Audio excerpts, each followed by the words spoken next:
ආයිබෝවන් අපි අද සාකච්ඡා කරන්න බලාපොරොත්තු වෙන්නේ ඉතාමත් වැදගත් මාතෘකාවක්.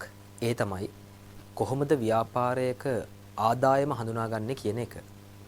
අපි දන්නවා අපේ ජීවිතවල පැවැත්මට අපිට ආදායම් ඕනේ වගේ ව්‍යාපාරයකට එදිනදා කටයුතු පවත්වාගෙන යනකොට ඒ වගේම ව්‍යාපාරික කටයුතු වර්ධනය කරනකොට ආදායම් උපයන්න ඕනේ.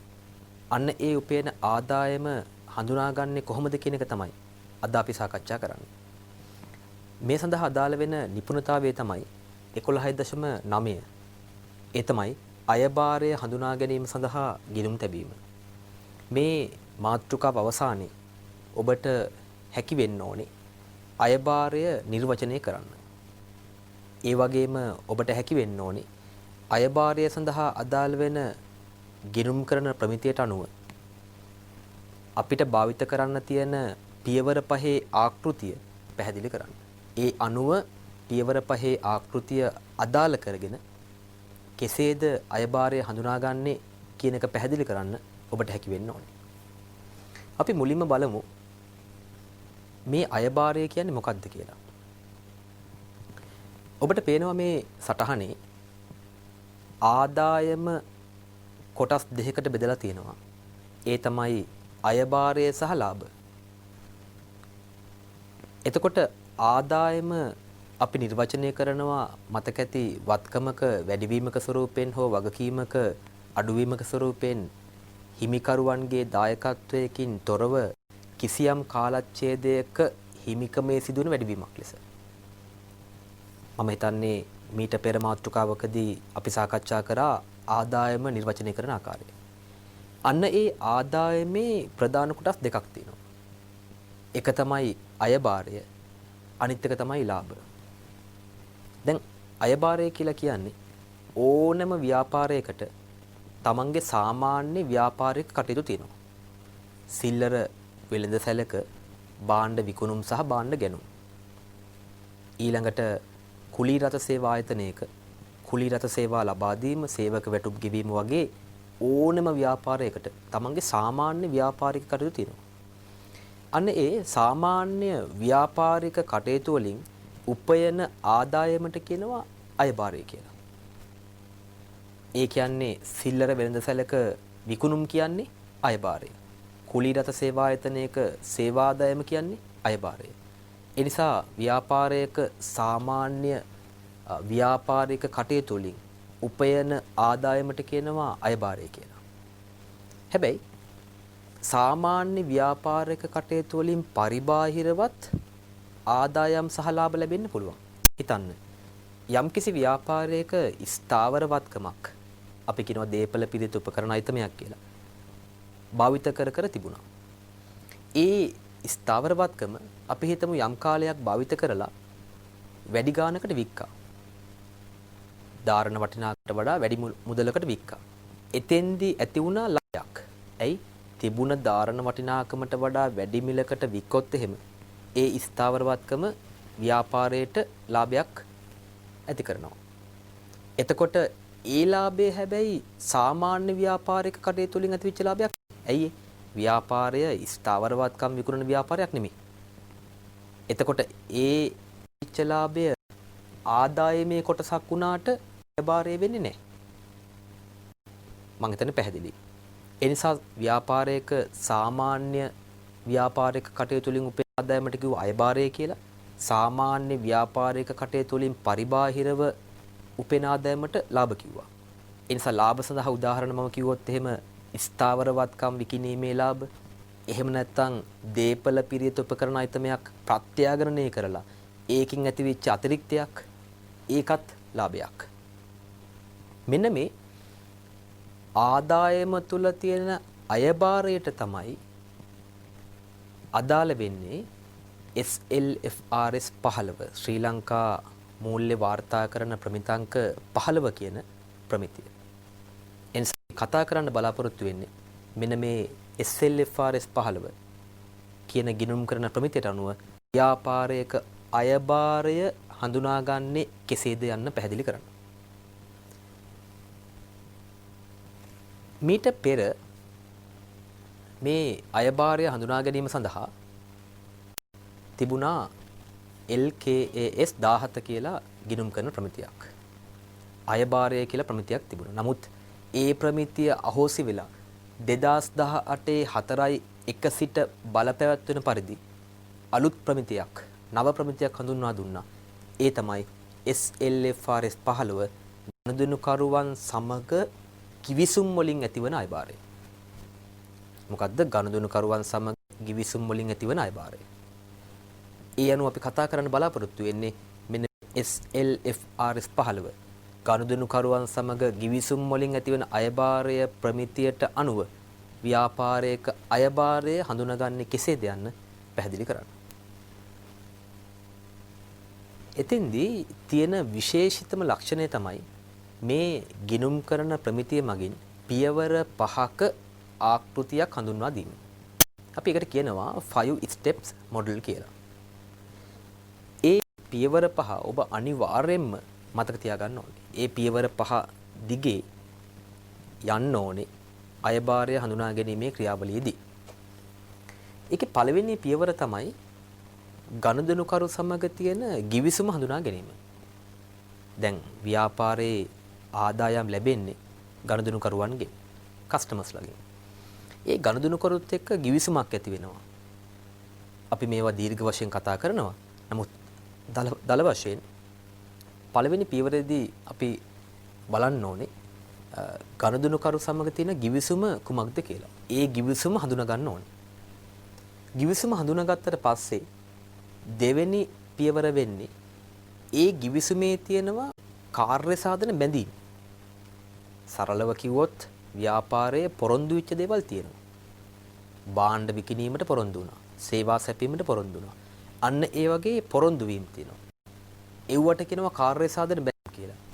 ඒ අනුව වන පියවරේදී කිවිසුමේ තිබුණ කාර්ය සාධන බැඳීම් අපි හඳුනා ගන්න ඕනේ. තුන්වෙනි පියවර.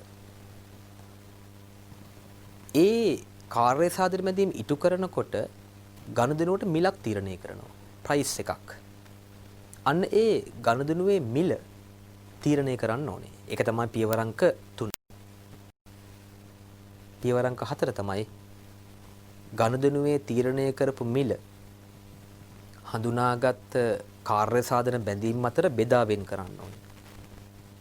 පියවර අංක 5 අපි එකඟ වෙච්ච පොරොන්දු වෙච්ච කාර්ය සාධන බැඳීම තෘප්තිමත් කළාට පස්සේ ඒ කියන්නේ ව්‍යාපාරයේ විසින් ඒ බැඳීම ඉටු කළාට පස්සේ ඊට අදාළ අයභාරය හඳුනා ගැනීම. ඔන්න ඔය පියවර 5 භාවිතා කරන්න ඕනේ. එතෙන්දී පිළිවෙලකට භාවිතා කරන්න ඕනේ. අනුපිළිවෙලකට. එහෙනම් මතක් කරගත්තොත් අංක 1 ගනුදෙනුකරු සමග තියෙන කිවිසුම හඳුනා ගැනීම.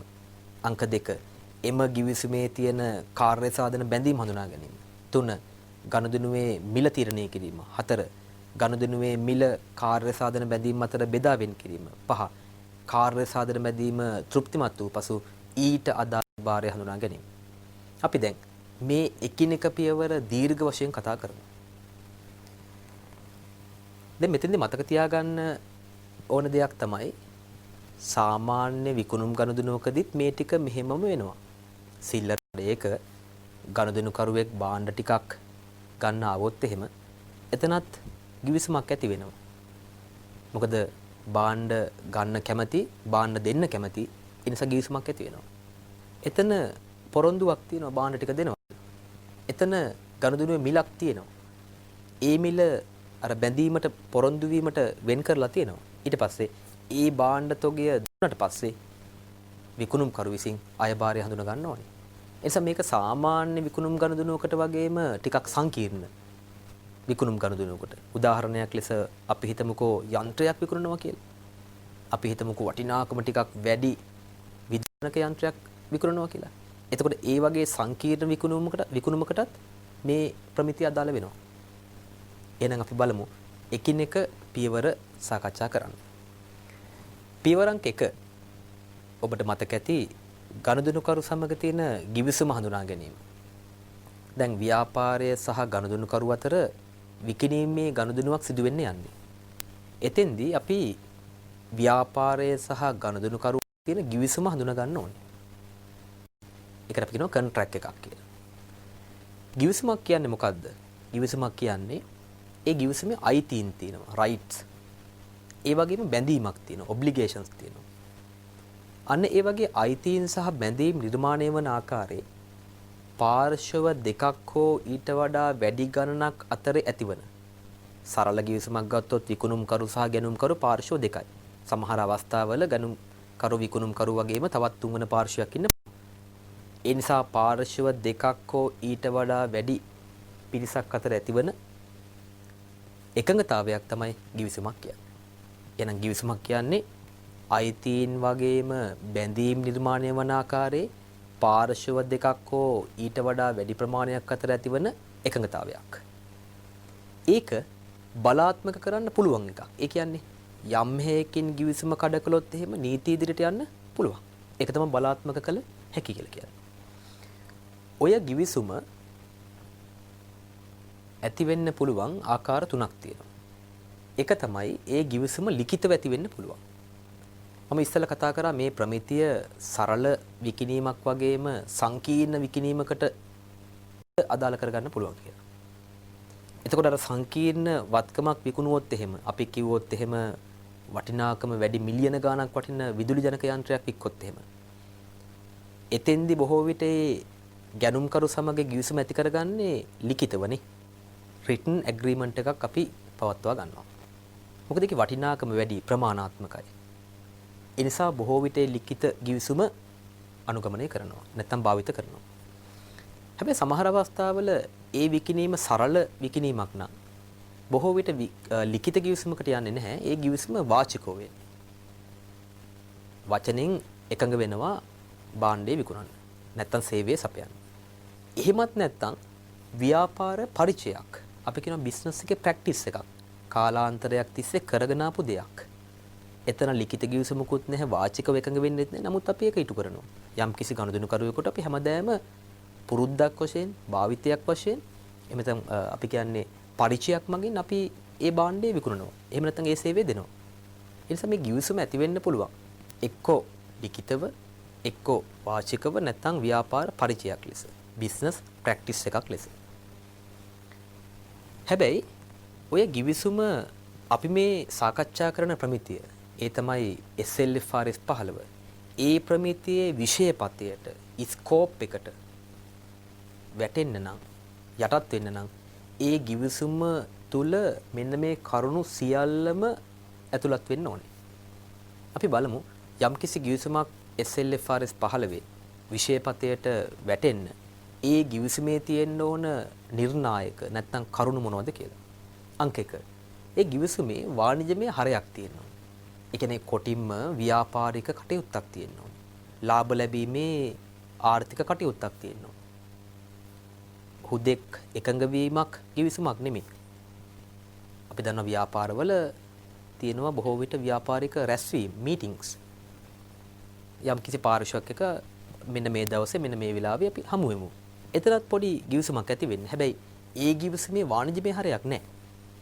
හැබැයි යන්ත්‍රයක් විකුණන්න ගිවිසුමකට එළඹුණොත් එහෙම ගනුදෙනුකරුවෙක් එක්ක එතන වාණිජමය හරයක් තියෙනවා, ව්‍යාපාරික කටයුත්තක් තියෙනවා, ලාභ ලැබීමේ ආර්ථික කටයුත්තක් තියෙනවා. අන්න ඒ නිසා ඔය ගිවිසුම තුළ වාණිජමය හරයක් තියෙන්න ඕනේ. ඒ කියන්නේ ලාභ ලැබීමේ ආර්ථික කටයුත්තක් තියෙන්න ඕනේ. අංක 2 ගිවිසුමේ පාර්ශව මූලිකව ගැනුම්කරු සහ විකුණුම්කරු එකී ගිවිසුම අනුමත කරලා තියෙන්න ඕනේ. දෙපාර්ශ්වයම අනුමත කරේ නැත්නම් ඒක වළංගු හෙවත් බලාත්මක ගිවිසුමක් වෙන්නේ නැහනේ. එහෙම නේද? ඔව්. ඒ නිසා එකී පාර්ශ්ව ගිවිසුම අනුමත කරලා තියෙනවා. තුන්වෙනි එක. පැවරීමට නියමිත භාණ්ඩ හෝ සේවාවන් හෝ සම්බන්ධයෙන් එකිනෙක පාර්ශ්වයන්ගේ අයිතීන් මම ඉස්සෙල්ලා කිව්ව මතක ඇති ගිවිසුමක අයිතීන් නිර්මාණය වෙනවා කියලා. රයිට්ස්. ඒ අයිතීන් ව්‍යාපාරයට හඳුනා ගන්න පුළුවන් වෙන්න ඕනේ. විකුණුම්කරුගේ අයිතිය මොකද්ද? ගැනුම්කරුගේ අයිතිය මොකද්ද? අන්න ඒ වගේ එකිනෙක පාර්ශ්වයේ අයිතිය හඳුනා ගන්න පුළුවන් වෙන්න ඕනේ. පැවරීමට නියමිත භාණ්ඩ හා සේවාවන් සම්බන්ධයෙන් ගෙවීම් කොන්දේසි ව්‍යාපාර ඒකකයට හඳුනා ගන්න පුළුවන් වෙන්න ඕනේ. ඒ කියන්නේ ඒ භාණ්ඩ ටික සැපෙව්වට පස්සේ සේවය ලබා දුන්නට පස්සේ ඒ සඳහා ගෙවීම් කරන්නේ කොහොමද? මුදල් වලින් ගෙවනවද? චෙක් පත් වලින් ගෙවනවද? කවද්ද ගෙවන්නේ? වට්ටම් හම්බෙනවද? ඒ වගේ ගෙවීම් කොන්දේසි ව්‍යාපාර ඒකකයට පැහැදිලිව හඳුනා ගන්න පුළුවන් වෙනවා. පස්වෙනි හෙවත් අවසාන නිර්ණායකය තමයි ව්‍යාපාර ඒකකයට එම ඒකකයේ සුදුසුකම් ලබන ප්‍රතිෂ්ඨාව. ඒක නිකන් හිතා ගන්නකෝ ගනුදෙනුවේ මිල කියලා. ඒ ගනුදෙනුවේ මිල එකතු කරගන්න භව්‍යතාවයක්. භව්‍යතාවයක් කියලා කියන්නේ හැකියාවක්. ඒ කියන්නේ අපි ණයට බාණ්ඩ වික්කොත් එහෙම ඒ මුදල එකතු කරගැනීමේ හැකියාවක් අපිට තියෙනවා.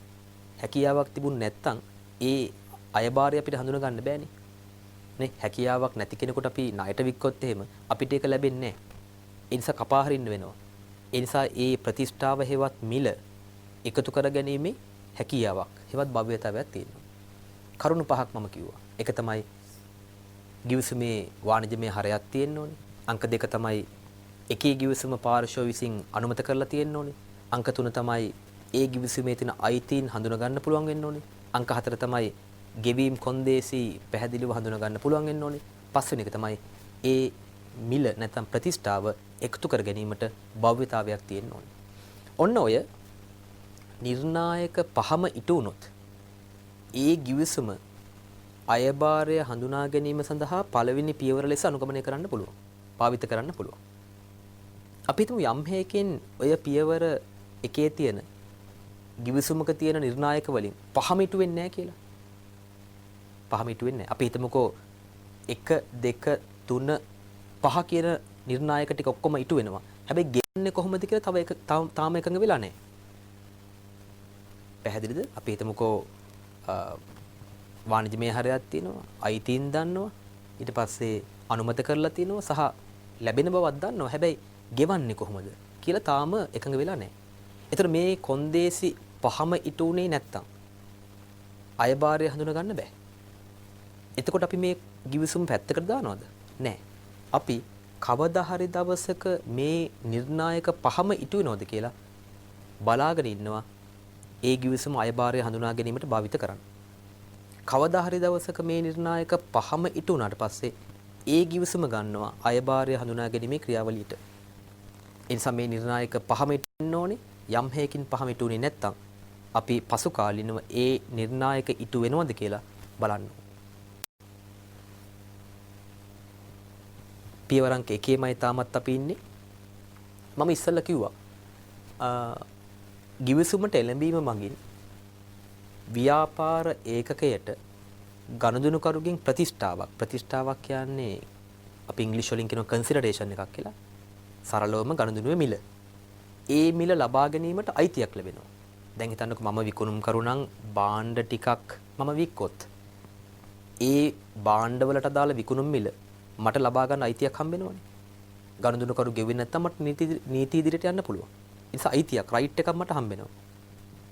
ඊළඟට ඒ වගේම ඕනම අවස්ථාවක අයිතියක් විතරක් හම්බෙන්නේ නැහැ. ඒ අයිතිය හම්බීමත් එක්කම බැඳීමක් ඇති වෙනවා නේ. අපිට ඉටු කරන්න දෙයක් තියෙනවා. ඒ තමයි බැඳීම. අපි ඒකට කියනවා කාර්ය සාධන බැඳීමක් කියලා. ඉංග්‍රීසි වලින් අපි ඒකට කියනවා performance obligation කියලා. ඒ කියන්නේ මම විකුණුම් කරුණා මගෙන් ගනුදෙනුකරු භාණ්ඩ තොගයක් ඉල්ලුවා නම් ඒ භාණ්ඩ තොගය මම දෙනවා කියලා පොරොන්දු වුණා නම් මට බැඳීමක් තියෙනවා ඒ කියපු දවසේ එකඟ වෙච්ච භාණ්ඩ තොගය ඒ ගනුදෙනුකරුට දෙන්න. මට බැඳීමක්. ඒකට මම කියනවා කාර්ය සාධන බැඳීම. ඒතර ඒ බැඳීම තෘප්තිමත් කිරීම මත මට අයිතියක් හම් වෙනවා ඒ ගනුදෙනුවේ මිල හෙවත් ප්‍රතිෂ්ඨාව එකතු කරගන්න. ඒ නිසා ගිවිසුම තුලින් අපිට පැහැදිලි ව්‍යාපාර ඒකකයට අයිතියක් ඇති වෙනවා වගේම ව්‍යාපාර ඒකකයට බැඳීමකුත් නිර්මාණය වෙනවා. බැඳීමට මොකක්ද කියන්නේ? කාර්ය සාධන බැඳීම. performance obligation කියලා කියනවා. අපි එමු නිදර්ශනයකට. ඒකේ තියෙනවා 2020 සැප්තැම්බර් 1 දින රුවින් ව්‍යාපාරයට ලක්ෂ 5ක් වටින භාණ්ඩ තොගයක් මිලදී ගැනීමට ගනුදෙනුකරුවෙකුගෙන් ඇනවුමක් ලැබිණි. ඒ කියන්නේ ව්‍යාපාරයේ ගනුදෙනුකරුවෙක් කෙනෙක් රුවිනි ව්‍යාපාරයට ඇනවුමක් ඕඩර් එකක් දෙනවා ලක්ෂ 5ක් වටින භාණ්ඩයක් මිලදී ගන්න. ඇනවුමක්. ඒ ඇනවුම දෙන්නේ 2020 සැප්තැම්බර් 1. 2020 සැප්තැම්බර් 14 දින දවස් 14කට පස්සේ රුවිනි ව්‍යාපාරය මෙම ඇනවුම අනුමත කළ අතර ඒ ඕඩර් එක ඇක්සෙප්ට් අනුමත කරනවා. එදින දෙපාර්ශ්වය ගිවිසුමකට එළඹන ලදී. ඔන්න සැප්තැම්බර් 14 වෙනිදා ගිවිසුමට පාර්ශ්ව දෙක එළඹෙනවා. ගිවිසුමට අනුව භාණ්ඩ තොගය 2020 ඔක්තෝබර් 1 10 වෙනි මාසේ 1 වෙනිදා ගනුදෙනුකරුට බාර දෙන්න ඕනේ. ඒ වගේම ගනුදෙනු මුළු වටිනාම ගනුදෙනුකරු විසින් ඔක්තෝබර් මාසේ තවත් 10කට පස්සේ මුදලින් ගෙවන්න ඕනේ. රුවිනි ව්‍යාපාරයට මෙම භාණ්ඩ තොගය සඳහා පිරිවැය, ඒ කියන්නේ දැන් රුවිනි ව්‍යාපාරය එක්ක මේ භාණ්ඩ උත්පාදනය කරගන්න ඕනේ. නැත්තම් බාහිරින් මිලදී ගන්න එපා. විකුණන්න භාණ්ඩ තොගයක් නැහැනේ. ඒ නිසා රුවිනි ව්‍යාපාරයට මේ භාණ්ඩ තොගය සම්බන්ධයෙන් පිරිවැය 3,60,000ක් යනවා. ඒක නිෂ්පාදන පිරිවැය වෙන්නත් පුළුවන්. මිලදී ගැනීම පිරිවැය වෙන්නත් පුළුවන්. අපේ ව්‍යාපාරික පිරිවැයට වඩා වැඩි මිලකට විකුණන්නේ. එහෙනම් අරන් තියෙන 3,60,000කට විකුණන්නේ 1,05,000කට. එතන ලාභයක් තියෙනවා. මෙම ගිවිසුම අපෙන් අහනවා ඉහත අවස්ථාවේදී SLFRS 15 තියනුව වළංගු ගිවිසුමක් ඇති වේද? ඔබ මතක් කරගත්තොත් වළංගු ගිවිසුමක් ඇති වෙන්න නිර්ණායක පහක් ඉටු වෙන්න ඕනේ. වාණිජමය හරයක් තියෙන්න ඕනේ. තියෙනවද? ඔව්. ඇයි? 3,60,000කට ගත්ත බඩු තොගය තමයි 5,00,000කට විකුණන්නේ. ඒතර මේ ගිවිසුම ඇතුලේ ආර්ථිකමය කටයුත්තක් තියෙනවා. ලාභ ලැබීමේ කටයුත්තක් තියෙනවා. ඒ වාණිජමය හරයක් තියෙනවා. පාර්ශ්ව විසින් අනුමත කරලා තියෙනවද? ඔව්. අයිතීන් හඳුනා ගන්න පුළුවන්ද? පුළුවන්. භාණ්ඩ තොගය බාර දෙන්න. ඊළඟට ගෙවීම් කොන්දේසි තියෙනවද? තියෙනවා. ඔක්තෝබර් 10 මුදලින් ගෙවන්න ඕනේ. ඊළඟට ඒ මිල 1,05,000 එකතු කරගෙන හැකියාවක් හෙවත් භව්‍යතාවයක් තියෙනවද? ඔව්. මෙයා සාමාන්‍ය ගනුදෙනුකරුවෙක්. ගෙවන්නේ නැහැ කියලා නෑ. බංකොලොත් වෙලා කියලා කියන්නේ නෑ. ඒ නිසා ඒ 1,05,000 එකතු කරගෙන භව්‍යතාවයක් හෙවත් හැකියාවකුත් තියෙනවා. එහෙනම් අපිට පැහැදිලි අර ගිවිසුමක් තුල තිබිය යුතු නිර්ණායක පහම ඉටු වෙනවා නැත්තම් තියෙනවා.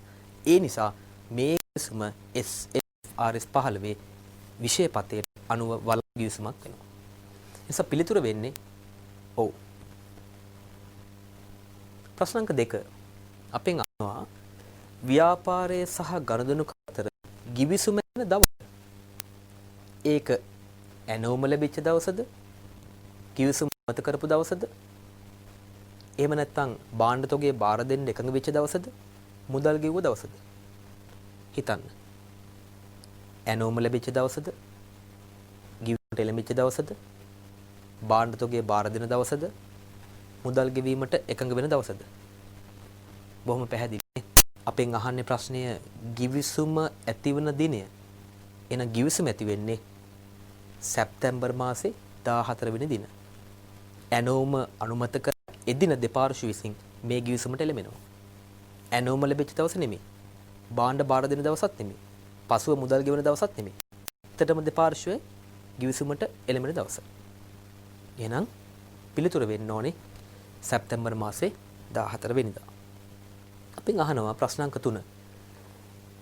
වාසනා ව්‍යාපාරයට ලැබෙන අයිතිය කොහොමද කියලා.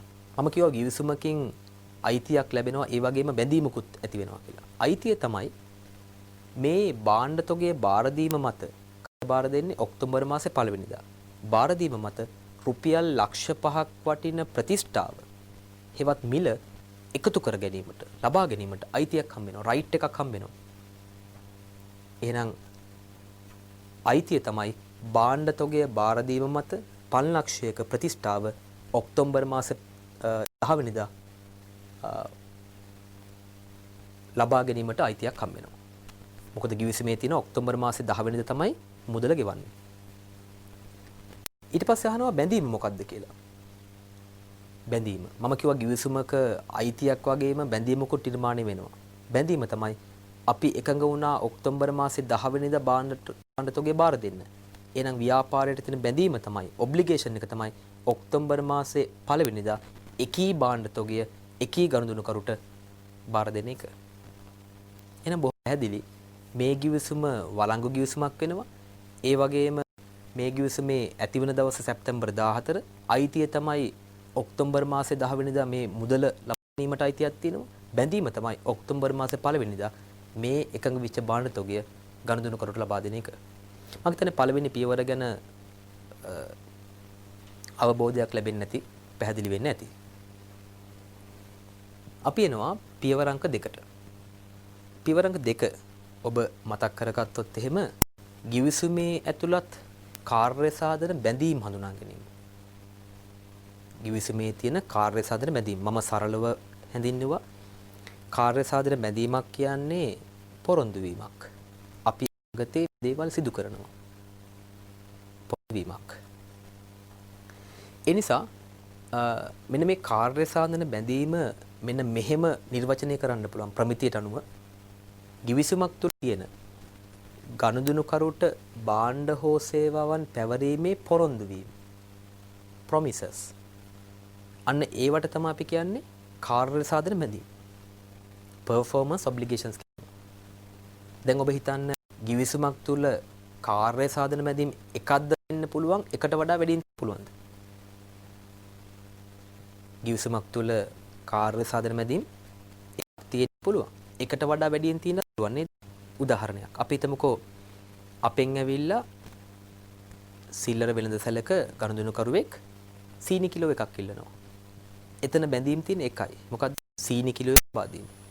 හැබැයි අර වගේ සංකීර්ණ ගනුදෙනුවකදී විදුලි ජනක යන්ත්‍රයක් විකිණීම වගේ අපි එකඟ වෙනවා ඒ යන්ත්‍රය බාර දීමට, ඊළඟට උපදෙස් සැපීමට, ඊළඟට සේවා අපි කියන සර්විස් කියලා ඉස් කිරීමට.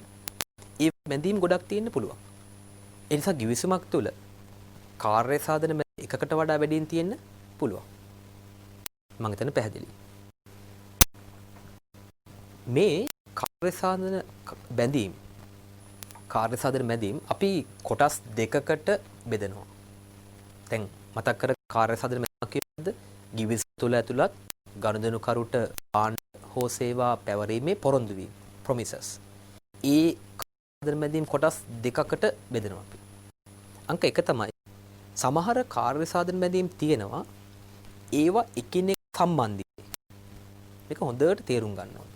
ඒක තේරුම් ගත්තේ නැත්නම් ගිණුම් කරන සම්පූර්ණයෙන්ම වර්ධිනව අයබාරය. ඒ නිසා මේක ඉතා වැදගත්. සමහර කාර්ය සාධන බැඳීම් තියෙනවා ඒවා එකිනෙකට සම්බන්ධිතයි. යැපෙනවා එකිනෙකට. ඩිපෙන්ඩන්ට්. ඒ කියන්නේ අපි හිතමුකෝ බැඳීම් 1 සහ 2 කියලා තියෙනවා කියලා. දෙවෙනි බැඳීම කරන්න බෑ පළවෙනි බැඳීම නැතුව. අපි නිකමට හිතමු අර අපි ගත්ත සංකීර්ණ විකිණීම මොකද්ද? විදුලි ජනක යන්ත්‍ර විකිණීම.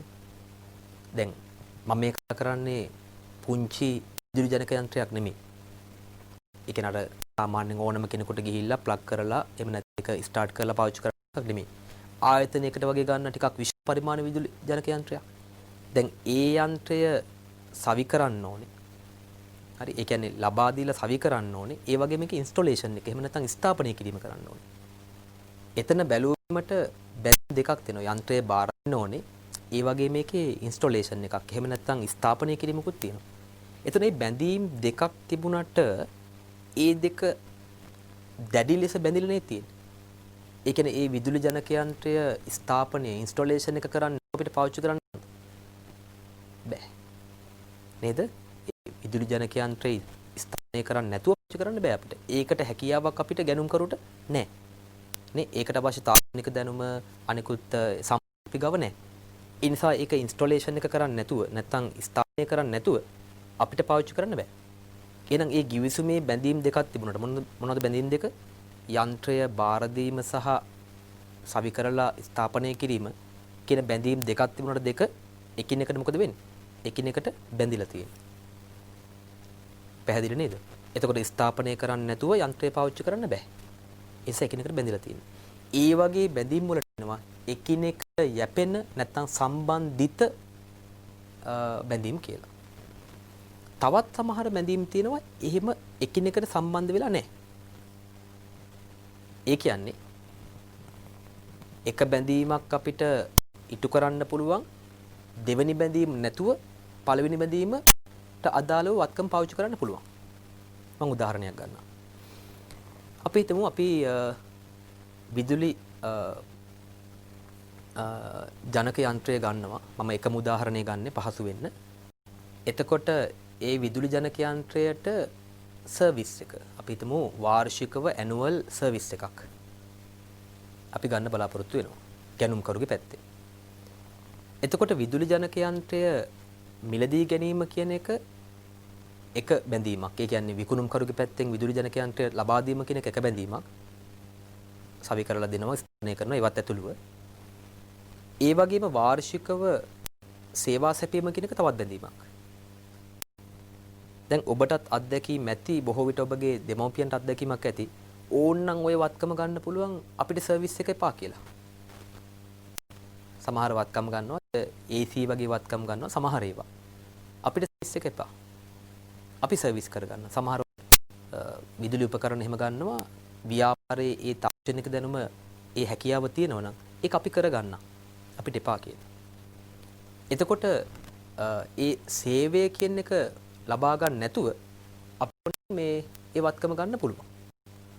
එතකොට විදුලි ජනක යන්ත්‍රය සැපයීම කියන එක බැඳීමක්. ඒකට වාර්ෂිකව සේවා සැපීම තව බැඳීමක්. හැබැයි දෙන්න එකිනෙක යැපෙන්නේ නැහැ. ඒ කියන්නේ සේවයේ නැතුව ඒ වත්කම පාවිච්චි කරන්න පුළුවන්. හැබැයි ස්ථාපනය කරන්න නැතුව වත්කම පාවිච්චි කරන්න බෑ. ඔන්න මම ආරංශය කියනවා. උදාහරණයක් මතක තියාගන්න. විදුලි ජනක යන්ත්‍රයක් අපි විකුණනවා. ඒක බාර දීමයි ස්ථාපනය කිරීමයි කියන්නේ බැඳීම් දෙකක් වුණාට ඒ බැඳීම් දෙක එකිනෙකට යැපෙනවා. පැහැදිලිද? ඒ කියන්නේ ස්ථාපනය කරන්න නැතුව ඒ විදුලි ජනක යන්ත්‍රය පාවිච්චි කරන්න බෑ ගැනුම්කරුට. හැබැයි අත් බැඳීමකට අපි පොරොන්දු වුණොත් ඒ තමයි වාර්ෂිකව සේවා සපයනවා. ඒ වාර්ෂිකව සේවයේ නැතුව ගැනුම්කරුට වත්කම් පාවිච්චි කරන්න පුළුවන්. ඒ නිසා විදුලි ජනක යන්ත්‍රයයි සේවා සැපීමයි කියන එක එකිනෙකට යැපෙන්නේ නැහැ. දැන් හොඳට තේරෙන්න ඕනේ. ඔතෙන්දී එකිනෙකට පෙන ඒවනම් අපේ උදාහරණය අර විදුලි ජනක යන්ත්‍රය ලබා දීම සහ ස්ථාපනය කිරීම එකිනෙකට යැපෙනවනේ. ස්ථාපනය නැතුව පාවිච්චි කරන්න බෑ. එහෙම එකිනෙකට පෙනවනම් ඒ කියන්නේ සම්බන්ධිත නම් අපි කරන්නේ ඒ බැඳීම් ටික ඒකාබද්ධ කරනවා. ඒකාබද්ධ කරනවා කියන්නේ එකතු කරනවා. එකතු කරලා තනි බැඳීමක් ලෙස වාර්තා කරනවා. මේක හොඳටම තේරෙන්න අපිට අභ්‍යාසයක් අවශ්‍ය වෙනවා. ඒ අභ්‍යාසයකදී අපි මේක සාකච්ඡා කරමු. නමුත් මේ මොහොතේදී යම් අවබෝධයක් තිබ්බොත් ඇති මතක තියාගන්න එකිනෙකට යැපෙන හේවත් සම්බන්ධිත බැඳීම් නම් ඒ බැඳීම් දෙකම ඒකාබද්ධ කරලා බැඳීම වාර්තා කරන්න ඕනේ. අපේ උදාහරණේ යන්ත්‍රය බාර දීම සහ ස්ථාපනය කිරීම. ඒ දෙක එකිනෙකට යැපෙනවා. දෙක ඒකාබද්ධ කරනවා කියන්නේ විකුණුකරු අයබාරය ගන්නනේ ඒ බැඳීම් දෙකම ඉටු කරාට පස්සේ. ඒක තමයි ඒකාබද්ධ කරන අදහස. ඒ කියන්නේ යන්ත්‍රය ගිහිල්ලා ගැනුම්කරුගේ ව්‍යාපාර ස්ථානයේ ගිහිල්ලා දැම්මට හරියන්නේ නැහැ. එදාට අයබාරය හඳුනා ගන්න බෑ. ඒක ස්ථාපනය කරලා දෙන්න ඕනේ. අන්න ස්ථාපනය කරාට පස්සේ ඒ යන්ත්‍රයට අදාළ අයබාරය හඳුනා ගන්න පුළුවන්. ඒක තමයි අදහස. මොකද්ද? ඒකාබද්ධ කරනවා කියලා. ඒ බැඳීම් දෙක ඒකාබද්ධ කරලා තන්දීමක් ලෙස වාර්තා කරනවා. හැබැයි එකිනෙකට නැති බැඳීම් තියෙනවා නම් සම්බන්ධ වෙච්ච තියෙනවා නම් ඒ බැඳීම් වෙන වෙනම වාර්තා කරන්න ඕනේ. ඒ කියන්නේ අපේ උදාහරණයක් එහෙම වාර්ෂික සේවා සපයන එක සම්බන්ධ වෙච්ච නැති යැපෙන්නේ නැති බැඳීමක්. එහෙනම් ඊට අදාළ අයබාරය හඳුනා ගන්න. ඒ කියන්නේ යන්ත්‍රය විකිණීම තියෙනවා, සේවය දීම තියෙනවා. ඒ දෙක දැන් ඒකාබද්ධ කරන්නේ නැහැනේ. ඇයි ඒ? එකිනෙකට එන්නේ නැති නිසා. එතකොට අපි කරන්නේ මොකද්ද? ඒක වෙන වෙනම වාර්තා කරනවා කියන්නේ යන්ත්‍රය ස්ථාපනය කරාට පස්සේ ඊට අදාළ අයබාරය හඳුනා ගන්නවා. යැපෙන්නේ නැති බැඳ තිබෙන සේවය සැපීම. සේවය සැපීම පස්සේ කවදද දවසක ඊට අදාළ අයබාරය එදා හඳුනා ගන්නවා. ඒතර අයබාරය හඳුනා ගන්න තැන් දෙකක් තිබුණා. මොකද්ද? යන්ත්‍රය ස්ථාපනය කරාට පස්සේ ඊට අදාළ අයබාරය. සේවය සැපියුවට පස්සේ ඊට අදාළ අයබාරය. ඒ කියන්නේ වෙන් වුණා නේද? අන්න තමයි මොකද්ද කියන්නේ? වෙන් වෙන්ම වාර්තා කරන්න ඕනේ. මේ දේ අපි අභ්‍යාසයකින් ටිකක් දීර්ඝ ලෙස සාකච්ඡා කරමු. තාම අපි ඉන්නේ පියවර අංක 2. අපි ඉස්සරහට යනවා. අංක 3. මොකද ඔය පියවර අංක 3ත් සාකච්ඡා කරාට පස්සේ අපිට නිදර්ශනයකට යන්න පුළුවන්. පියවර අංක 3 තිබුණේ ඔබට මතක ඇති ගනුදෙනුවේ මිල හෙවත් ප්‍රතිෂ්ඨාව තීරණය කිරීම. සරලවම කිව්වොත් විකුණුම් මිල තීරණය කිරීම. ගනුදෙනුවේ මිල කියන්නේ මොකද්ද? නැත්නම් ප්‍රතිෂ්ඨාව කියන්නේ මොකද්ද? දැන් givisුමෙන් පොරොන්දු වුණා ගැනුම්කරුට භාණ්ඩ හා සේවා ලබනවා කියලා. ඒ පොරොන්දු වෙච්ච භාණ්ඩ හා සේවා ගනුදෙනුකරුට පැවරීම වෙනුවෙන් අපේ ව්‍යාපාරය ගනුදෙනුකරුගෙන් අය ගැනීමට අපේක්ෂා කරන ප්‍රතිස්ථාව මුදල තමයි ගනුදෙනුවේ මිල කියලා කියන්නේ.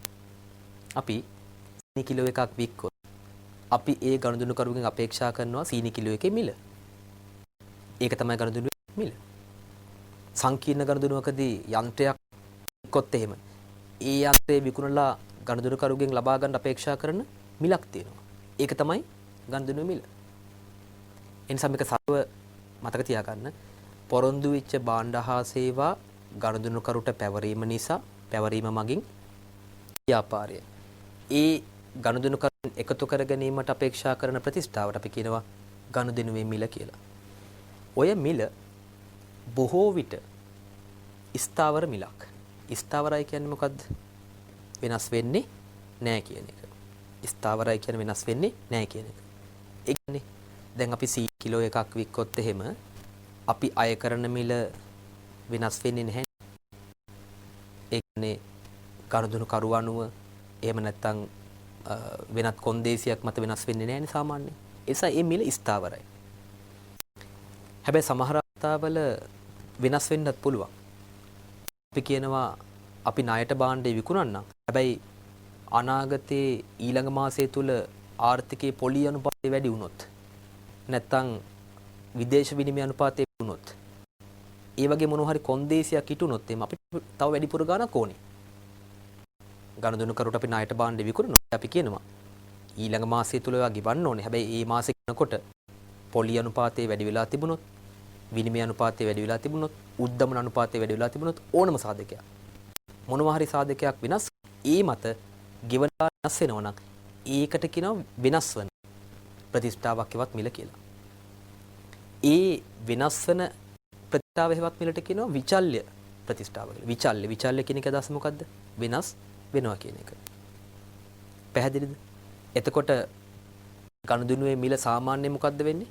ස්ථාවරයි. හැබැයි කලාතුරකින් ඒ මිල විචල් වෙන්න පුළුවන්. ඒ වගේම සමහර අවස්ථාවල ඒ මිලට ලැබෙන්නේ මුදල් නෙමෙයි වෙනත් වත්කමක්. අපි භාණ්ඩ තොගයක් විකුණනවා. වෙනුවෙන් මුදල් හම්බෙන්නත් බොහොම කලාතුරකින් ගනුදෙනුකරුගෙන් වෙන භාණ්ඩ තොගයක් ලැබෙන්නත් පුළුවන්. ඒ මුදල් නොවන ප්‍රතිෂ්ඨාවකටත් විකිණීමක් සිදු වෙන්න පුළුවන්. මේවා ටිකක් සංකීර්ණ මාතෘකා ඔබ අභ්‍යාස වැඩියෙන් කරනකොට ආවරණය වෙයි, තවත් අවබෝධ වෙයි. නිසා මතක තියාගන්න ගනුදෙනු ප්‍රතිෂ්ඨාව හෙවත් මිල කියන්නේ පොරොන්දු උපාන හා සේවාවන් ගනුදෙනුකරුට පැවරීම මගින් ව්‍යාපාරය එකතු කර ගැනීමට අපේක්ෂා කරන ප්‍රතිෂ්ඨාව තමයි මිල කියලා කියන්නේ. ඒ මිල බොහෝ අවස්ථාවල ස්ථාවරයි. ඔය ටික මතක තියාගන්න. අපි අංක 4ට එනවා. පියවර 4 තමයි දැන් අපි ගනුවේ මිල හඳුනාගත්තා. ඒ මිල අපි හඳුනාගත්ත කාර්ය සාධන බැඳීම් වලට බෙදා වෙන් කරන්න. දැන් ඔබම තර්ක කරන්න. යම් කිසි givisumක තියෙන්නේ කාර්ය සාධන බැඳීම් එකයි නම් එකයි තියෙන්නේ. මේ කිලෝ එකක් විකිණීම. එහෙම නැත්නම් යන්ත්‍රයක් විකිණීම. සරල යන්ත්‍රයක් ගන්නකො. කම්පියුටර් එකක්. එහෙම නැත්නම් printer එකක් විකිණීම. ඒ වගේ තනි බැඳීමක් නම් තියෙන්නේ. ඇත්තටම ඔය පියවරංක 4 වැඩක් නැහැ. ඇයි බෙදන්න දෙයක් නැහැනේ. එක බැඳීමයි තියෙන්නේ. බෙදන්න වෙන්නෙම වැඩි ප්‍රමාණයක් තියෙන කරන්නේ. අපි දන්නවා හවුල් ව්‍යාපාරයක ලාභය බෙදන්න වෙන්නේ අයිතිකරුවන් වැඩි වෙන නිසානේ. අපි තනි පුද්ගල ව්‍යාපාරයක ඔක බෙදුවේ නැහැනේ. එක්කනයි ඉන්නේ. ඒක බෙදන්න වෙන්නෙම පිරිස වැඩි වෙනකොට. ඒ වගේ බැඳීම් සංඛ්‍යාව වැඩි වෙනකොට තමයි අර හඳුනාගත්ත තීරණය කරපු මිල ඒ බැඳීම් අතර බෙදා ගන්න වෙන්නේ. පැහැදිලි නේද? ඒ නිසා බැඳීම් එකයි නම් තියෙන්නේ. බෙදන්න දෙයක් නැහැ. කොහොමත් මේ මිල ඒ බැඳීමට අදාළයි. හැබැයි බැඳීම් වැඩිපුර ගාණක් තියෙනවා නම් එතකොට අර හඳුනාගත්ත මිල මේ බැඳීම් අතර බෙදන්න ඕනේ. දැන් ප්‍රශ්නයක් තියෙනවා. කොහොමද ඒ ගණදුනුවේ මිල බැඳීම් ගණනාවක් තිබුණොත් එකකට වඩා වැඩියෙන් තිබුණොත් ඒ බැඳීම් අතර බෙදන්නේ ප්‍රශ්නයක් තියෙනවා. ඔබ දැන් විදුලි ජනක යන්ත්‍රයේ උදාහරණේ. එතන අපි හිතමුකෝ අපි එකඟ වුණා විදුලි ජනක යන්ත්‍රය සවි කරලා ස්ථාපනය කරලා වාර්ෂිකව සේවා සපයන්නත් කියලා අවුරුදු 3ක් වගේ කාලයක් යනකම්. දැන් ගණදුනුකරුගෙන් මිල එකතු කරගන්නේ ඔය ඔක්කොටම. සමහර වෙලාවට ප්‍රායෝගිකව අපිට විකුණුම්කරු කියනවා මේකේ සර්විස් එක ෆ්‍රී කියලා. සර්විස් එක ෆ්‍රී කියලා කියනවා. හැබැයි ඒ සර්විස් එකේ මිල අර ගැනුම් මිල තුල අන්තර්ගත වෙනවා.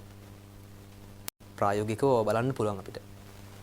නමුත් විකුණුම්කරු අපිට කියන්නේ ගැනුම්කරුට කියන්නේ ඒකේ සර්විස් එක ෆ්‍රී.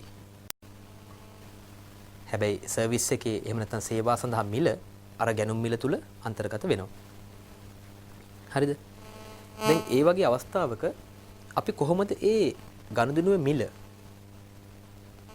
ඒ බැඳීම් අතර බෙදන්නේ?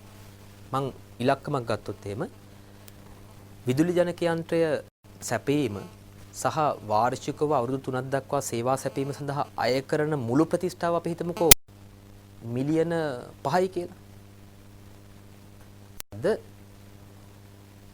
ඒ යන්ත්‍රය ස්ථාපනය කිරීමට සහ වාර්ෂිකව වර්ෂ 3ක් දක්වා සේවා සැපීමට අය කරන මුළු ප්‍රතිෂ්ඨාව මිලියන 5යි කියලා හිතමුකෝ. දැන් කොහොමද ඔය මිලියන 5 අර හඳුනා ගන්න බැඳීම් දෙකට බෙදන්නේ? ඔක තමයි අර මම ඉස්සෙල්ලා කිව්වේ සාමාන්‍යයෙන් ඔක ගණදුනුකරුට කියනකොට කියන්නේ මේ මිලියන 5 එකලේ යන්ත්‍රයට විතරයි සර්විස් එක වට ෆ්‍රී දෙන්නේ කියලා. හැබැයි ඇත්තටම ඕක නෙමෙයි. විකුණුම්කරුගේ පැත්තෙන් එයා මිලකරණය කරනකොට ප්‍රයිසින් කරනකොට ඒ යන්ත්‍රයේ පිරිවැය වගේම සර්විස් එකේ පිරිවැයත් යන්ත්‍රයට දාලා තමයි විකුණලා තියෙන්නේ. අන්තිමේට සමහර වෙලාවට ගැනුම්කරු හේවත් පාරිභෝගිකයා රැවටිලා. පැහැදිලි නේද? එතකොට දැන් අර මිලියන 5 කොහොමද බැඳීම් දෙක වෙන් කරන්නේ? අතර වෙන් කරන්නේ කොහොමද?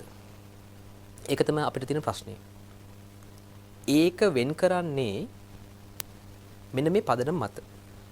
පදනම තමයි ඒ බැඳීමට තියෙනවා. ඒක ටිකක් තාක්ෂණික වචනයක්. සාපේක්ෂ තනි විකුණුම් මිල කියලා. සාපේක්ෂ තනි විකුණුම් මිල. ඒකට ඉංග්‍රීසි වලින් කියන්නේ stand alone selling price කියලා. ඒ වචනෙන් තේරුම් ගන්නත් පුළුවන්. stand alone selling price. සාපේක්ෂ තනි විකුණුම් මිල. ඒ කියන්නේ ඒ බැඳීම තනිවම ඉටු කළා නම් අනිත් බැඳීම නැතුව තනිවම ඉටු කළා නම් අය කරන මිල. මම දිගටම භාවිත කළ උදාහරණය ගන්නම්කෝ. දැන් විදුලි ජනකයන්ත්‍රය සහ වසරක වාර්ෂික සේවයේ වර්ෂ 3ක් දක්වා මිලියන 5ක ලබා දුන්නා නම් දැන් මිලියන 5 බෙදන්න එපා බැඳීම් දෙක අතරේ. ඒ බෙදන පදනම සාපේක්ෂ තනි විකුණුම් මිල. ඒ කියන්නේ යන්ත්‍රය විතරක් දුන්නා නම් සේවය නැතුව. යන්ත්‍රය විතරක් දුන්නා නම් සේවය නැතුව. අය කරන මිල. ඒක තමයි මොකද්ද? යන්ත්‍රයේ සාපේක්ෂ තනි විකුණුම් මිල. වචනේ අර්ථයෙන් ගන්න තනි විකුණුම් මිල. ඒ බැඳීම පමණක් ඉටු කළා නම් අපි ගනුදෙනුකරුගෙන් අය කරන මිල. ගනුදෙනුකරු කිව්වොත් එමු නෑ මට සර්විස් එක එපා. යන්ත්‍රය විතරක් දෙන්න. බොහෝ අවස්ථාවල මම ප්‍රායෝගිකව දැකලා තියෙන්නේ. ඒත් අර ගනුදෙනුකරු පොළඹවන්න මිලියන 5ම අය කරනවා. නමුත් ඒකේ වෙනම කතන්දරයක් තියෙන්නේ. නමුත් කමක් නැහැ. අපි හිතමු යන්ත්‍රය විතරක් කොත් එහෙම සර්විස් එක නැතුව අපි හිතමුකෝ මිලියන 4කට විකුණන්න පුළුවන් කියලා. සර්විස් නැහැ. යන්ත්‍රය. ඒ මිලියන 4 මොකද? යන්ත්‍රය විකිණීමේ සාපේක්ෂ තනි විකුණුම් මිල. වචනේ අර්ථයෙන් ගන්න සාපේක්ෂ තනි විකුණුම් මිල. ඊට පස්සේ දෙවනි බැඳීම නේද? වර්ෂක කාලයක් සඳහා වාර්ෂිකව සේවා සැපයීම. ඒකත් එහෙම බලනවා අපි කොහොමද? මෙවැනි වෙන මිලදී ගත් යන්ත්‍රයකට මෙවැනි වෙනම මිලදී ගත් යන්ත්‍රයකට අපි සර්විස් එක සේවය පමණක් දෙනවා නම් අපි අය කරන මිල. එතන අපෙන් යන්ත්‍රය ගත්තේ වෙන විකුණුම්කරුවෙකුගෙන්. එතකොට එහෙම ගත්ත යන්ත්‍රයේ සර්විස් එක සේවය පමණක් දෙනවා නම් අපි අය කරන මිල. අය කරනවා කියලා. ඒක තමයි මොකද්ද? සේවය සැපීමේ සාපේක්ෂ තනි විකුණුම් මිල. දැන් දෙකම ලබා දුන්නත් අපි මිලියන 5ක් අය කරා. එතකොට යන්ත්‍රය විතරක් ගත්තා නම් අපෙන් ගැනුම්කරු විසින් මිලියන 4ක් අය කරා. සේවය විතරක් ගත්තා නම් ගත්ත යන්ත්‍රයකට මිලියන 1ක් අය කරා. එතකොට මිලියන 4යි 1යි තමයි මොනවද? ඒ කාර්ය සාධන මැදීමේ සාපේක්ෂ තනි විකුණුම් මිල. අන්න ඒක මත පදනම්ව ගනුදෙනුවේ මිල බෙදා හරින්න. මම නැවත කියනවා. අපිට මොන දෙයක් තේරෙන්න අවබෝධ වෙන්න ඒ දේ ඇතුළත් වෙලා වෙන්න ඕනේ කරන්න ඕනේ. ඒ නිසා මේක හොඳටම තේරෙන්න අභ්‍යාස කරන්න ඕනේ. අභ්‍යාසයක් කතා කරනවා නමුත් තවත් අභ්‍යාස හුරු පුරුදු කරන්න. එතකොට මේ සංකල්ප තවවත් පැහැදිලි කරගන්න පුළුවන්. ඒ අනුව අපිට පැහැදිලි කාර්ය සාධන මැදීම් අතර මිල බෙදා වෙන් කරන්නේ සාපේක්ෂ විකුණුම් මිල මත. මම මෙන්න මෙහෙම ලිව්වොත් මගේ උදාහරණයට අනුව යන්ත්‍රය සහ සේවා සැපීම කියන දෙකම අපි අය මිලියන 5ක්. එතකොට මම කිව්වා දැන් මේ තියෙන්නේ යන්ත්‍රය සහ සේවය. යන්ත්‍රය සහ සේවය. හැබැයි යන්ත්‍රය විතරක් වික්කනම් කිව්වා අය කරන මිල මිලියන 4යි කියලා. ඒ වගේම සේවය පමණක් සැපෙවුවා නම් ඒ කියන්නේ වෙන මිලදී යන්ත්‍රයකට මේ වගේ සර්විස් එකක් දුන්නා නම් මේක මම කියන යන්ත්‍රය පමණක් කියලා. ඒ වගේ සේවය පමණක් මිලියන 1යි. තර්ක කරන්න. ගිණුම්කරණය කියන විෂය තුල තර්කානුකූල හැකියාව තියෙන්න ඕනේ. ඒ තර්කානුකූල හැකියාව නැති වුණොත් ගිණුම්කරණය කියන්නේ ඊටමත් අපහසු අමාරු විෂයක් වෙනවා. දැන් හිතන්න. ඔබ ගනුදෙනු කරුණා මේ බැඳීමක වෙන වෙනම ගත්තා නම් ඒත් ගෙවන්න වෙන වටිනාකම කීයද? 4යි 1යි 5යි. දෙකම ගත්තා නම් ගෙවන්න වටිනාකම 5යි. ඒ කියන්නේ මේ බැඳීම් දෙක එකතු කරලා ඒ කියන්නේ බැඳීම් දෙකම එකම කෙනාගේ ගත්ත කියලා වාසියක් තියනවද? නැහැ. වාසියක් නැහැ. වෙන වෙනම ගත්තා නම් ඒත් 4යි 1යි 5ක් වන්න ඕනේ. එකටම ගත්තා නම් මේ බැඳීම් දෙකම ඒත් 5ක් ගෙවන්න ඕනේ. ඒ නිසා අර එකම එකකින් ගත්ත කියලා වාසියක් වෙලා නැහැ. එතන ප්‍රායෝගිකව වැඩිපුර ගන්නකොට ගැනුම් වාසියක් හම්බ වෙනවා. නේ? ඔබ බොහෝ විට වෙළඳ පොලෙන් යෝගට් ගන්නකොට අම්මා තාත්තගෙන් අහන්න. පුර ගන්නකොට 4ක් ගන්නකොට එකක් නොමිලේ. ඒ වගේ සාමාන්‍යයෙන් වැඩිපුර ගන්නකොට වට්ටමක් හම්බ වෙනවා වාසියක් හම්බ ගනුදෙනු කරුට. සබන් කැට ගන්නකොට කීප එකතු කරලා ගත්තොත් යම් රුපියල් ගානක වාසියක් හම්බ වෙනවා. ඒ නිසා මේ ව්‍යාපාරික ලෝකේ බැඳීම් කීපයක් ඒකාබද්ධ කරපුවාම ඒ බැඳීම් ටික සියල්ලම කරුට දෙනවා නම් අය කරන මිල වැඩිද අඩුයිද? අඩුයි. ඒ නිසා සාමාන්‍යයෙන් මෙතෙන්දී මේ දෙක එකතු කරපුවාම ලැබෙන මිලම අය කරන්නේ නැහැ. එහෙමනොත් ඒක ලොකු ආකර්ෂණීය තියෙන විකිණීමක් නෙමෙයි. ඒ නිසා සාමාන්‍යයෙන් විකුණුම් කරුවන් කරන්නේ මේ දෙකම එකතු කරලා දෙන නිසා මේකට පොඩි වට්ටමක් දෙනවා. අපි හිතමු අය කරන්නේ දෙකම ගන්න නිසා 5ක් නෙමෙයි අය කරන්නේ 4ක්. පැහැදිලිද? එතකොට බැඳීම් වැඩි වෙන්න බොහෝ විට වට්ටමක් හම්බ වෙනවා විකුණුම් කරුගෙන් ගැනුම් කරුට. එතකොට දෙකම ගත්ත නිසා 4යි අය. වෙන වෙනම ගත්තා නම් 5ක් ගෙවන්න වෙනවා. එන වට්ටම කීයද? එකක් හම්බ වෙනවා. මේ එකක් හම්බ වෙනවා. ඒකත් එක්ක අපිට ගැටලුවක් එනවා. ඒ වට්ටම බෙදන්නේ කොහොමද? වට්ටමත් බෙදන්න ඕනේ බැඳීම් අතරේ.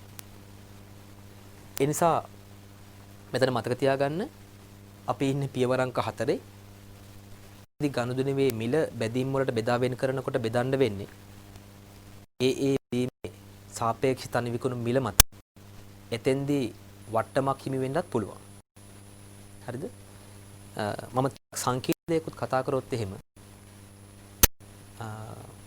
සමහර වෙලාවට සමහර බැඳීම් වලට වට්ටම් හම්බෙන්නේ නැහැ.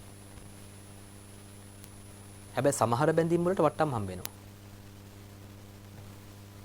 ඇත්තටම මේක හොඳට තේරෙන්න ප්‍රායෝගික දැනුමක් ඕනේ. අපි හිතමු අපි CCTV කැමරා පද්ධති විකුණන්නේ කියලා. එතකොට CCTV කැමරා පද්ධතියක් විකුණනවා ගනුදෙනුකරුට. ඒත් එක්කම අපි වසරක සේවයක් හරි වසර දෙකක සේවයක් දෙනවා. අපි විකුණද්දි කියනවා අපි කැමරා පද්ධතියට වට්ටමක් දෙන්න. හැබැයි සර්විස් එකට වට්ටමක් දෙන්නේ නැහැ. ඒ නිසා සමහර අවස්ථාවලදී සමහර බැඳීම් වලට වට්ටම් හම්බෙන්නේ නැහැ. හරිද? සමහර බැඳීම් වලට වට්ටම් හම්බෙන්නේ නැහැ. ඔය සියල්ල අපි අභ්‍යාසයකින් කතා කරමු. නමුත් ඊට කලින් මම කිව්වා වට්ටමක් ඇති වෙන්න මේ එකකට වඩා වැඩියෙන් කාර්ය සාධන මැදීම් තියෙනකොට ගිවිසුම තුළ එහෙම වට්ටමක් තිබුණොත් ඒ වට්ටමත් බෙදා හරින්න ඕනේ මොන පදනමටද මතක තියාගන්න මෙන්න මේ සාපේක්ෂ තනි විකුණුම් මිල මත සාපේක්ෂ තනි විකුණුම් මිල මත අපි දැන් අර උදාහරණ ගත්තොත් එහෙම අපි හිතමු බැඳීම් දෙකක් තිබුණා ඉස්සෙල්ලා උදාහරණේ යන්ත්‍රය ඊට පස්සේ සේවය එතකොට අපි ගත්ත තනි විකුණුම් මිල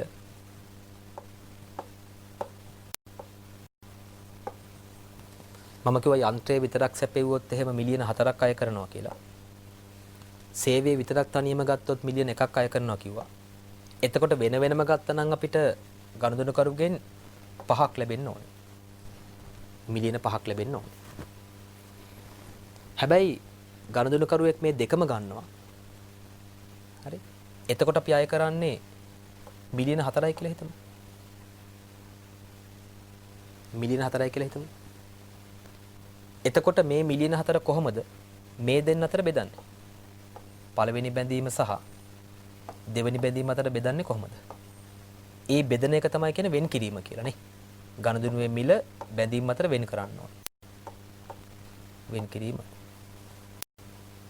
ඉතින් මේක ඇත්තටම ගණිතමය කටයුත්තක්. මේක බෙදන්නේ සාපේක්ෂව. මේ බලන්නකෝ. 5ටම අය කරන්නේ 4යි නම් මොකද්ද 5ටම අය කරන්නේ 4යි නම් 4කට කීයක් අය කරන්න ඕනේද? ගණිතමය ගැටලුවක් තියෙන. නේ? එහෙනම් මේ මිල හොයාගන්න පුළුවන් එක ගිණුම් කරන ඇත්තටම ගැටලුවක් නෙමෙයි. ගණිතමය ගැටලුවක්. 5ටම අය කරන්නේ 4යි නම් මේ 4ට කීයක් අය කරන්න ඕනේද? අපි බැලුවොත් එහෙම 5ට 4ක් අය කරනවා. 5 සඳහා 4ක් අය කරනවා. එහෙනම් මේ 4ට කීයක් අය කරන්න ඕනේද? අපිට උත්තරයක් එයි. ඊළඟට මෙතන බලන්නේ 5ට අය කරන්නේ 4යි නම්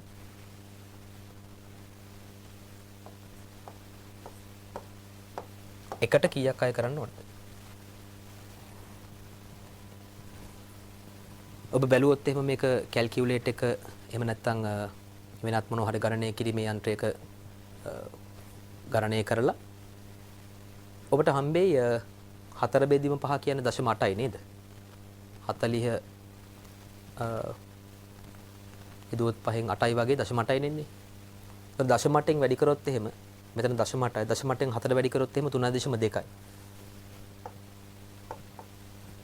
මෙතන බැඳීම් දෙකක් විතරක් තියෙන නිසා ඕනනම් ඉතුරු ගාන හිතලා ගන්නත් පුළුවන්. කොහොමද 4න් 3.2ක් අඩු කරාට පස්සේ 0.8යි. නේ?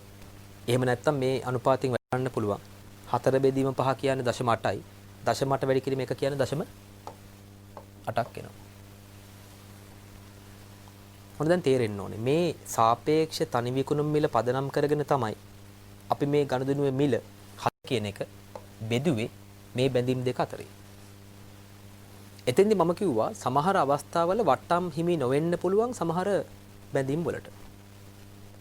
මම ඒ වගේ උදාහරණයකුත් ගන්නම්.